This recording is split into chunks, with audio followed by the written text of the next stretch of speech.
కనిపెంచి పెద్ద చేసిన తన కుమారుడిని ఇనుప రాడ్డుతో కొట్టి హతమార్చిన ఘటనతో ఇంద్రపాలెం గ్రామం ఒక్కసారిగా ఉలిక్కిపాటుకు గురైంది. 25 ఏళ్ల పాటు కంటికి రెప్పలా కాపాడుకుంటూ సాగిన తండ్రి ఒక్కసారిగా మారాడు అంటే ఆ తండ్రి అనుభవించిన మానసిక క్షోభ ఏ స్థాయిలో ఉందో తెలుస్తోంది.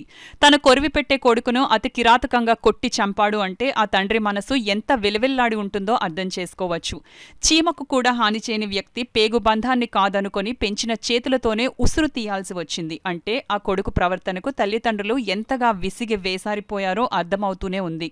అర్ధరాత్రి గదిలో మంచంపై నిద్రపోతున్న కొడుకుని ఈ ఇనుపరాడుతో కొట్టి చంపిన ఘటన స్థానికంగా సంచలనం కలిగించింది. కాకినాడ రూరల్ మండలం ఇంద్రపాలెం గ్రామం వివేకానంద తెలుగు మీడియం స్కూల్ వెనుక వీధిలో జరిగిన ఈ ఘటనతో స్థానికులు భయాందోళనకు గురయ్యారు. చిన్న కారు డ్రైవర్గా పనిచేస్తున్న గూడాల వెంకటరమణకు 2 సంతానం. వారిలో ఒకరు అమ్మాయి, మరొకరు అబ్బాయి. అబ్బాయి ఆనంద సూర్య. అయితే ఆనంద సూర్య కూడా చిన్న కారు డ్రైవర్గానే పనిచేస్తూ చెడు వ్యసనాలకు బానిసై నిత్యం తల్లిదండ్రులతో గొడవ పడుతూ ఉండేవారని స్థానికులు తెలిపారు. అడిగిన డబ్బులు ఇవ్వకపోతే తల్లిదండ్రులను గాయపరిచిన ఘటనలు కూడా ఉన్నాయన్నారు. సోమవారం రాత్రి యథావిధిగా వెంకటరమణ ఇంట్లో తండ్రి కొడుకుల మధ్య వివాదం జరిగింది. అర్జెంటుగా 3 లక్షల రూపాయలు కావాలంటూ తండ్రిని డిమాండ్ చేస్తున్నట్లు స్థానికులు చెబుతున్నారు. ఈ విషయమై వాగ్వివాదం తారాస్థాయికి చేరుకుంది. అర్ధరాత్రి 2:30 గంటల ప్రాంతంలో కొడుకు నిద్రిస్తున్న సమయంలో తండ్రి వెంకటరమణ ఇనుపరాడు తీసుకుని కొడుకు ఆనంద సూర్య తలపై కొట్టడంతో అక్కడికక్కడే మృతి చెందాడని ఇంద్రపాలెం ఎస్ఐ మణికుమార్ తెలిపారు.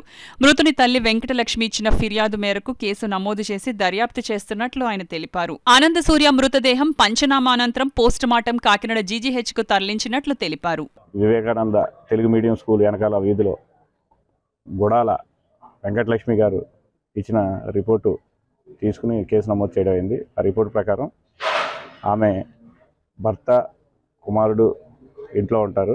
ఈ కుమారుడు పేరు గుడాల అరవింద సూర్య అనే అతను చెడు వ్యసనాలకు బానిసై రోజు మద్యం సేవించి ఇంటికి వచ్చి వాళ్ళని ఇబ్బంది పెట్టినట్లుగా, దానిపై వాళ్ళ తండ్రి అతన్ని నిన్న గత రాత్రి గొడవపడి కొట్టి చంపినట్లుగా ఇచ్చిన రిపోర్ట్ని మేము కేసు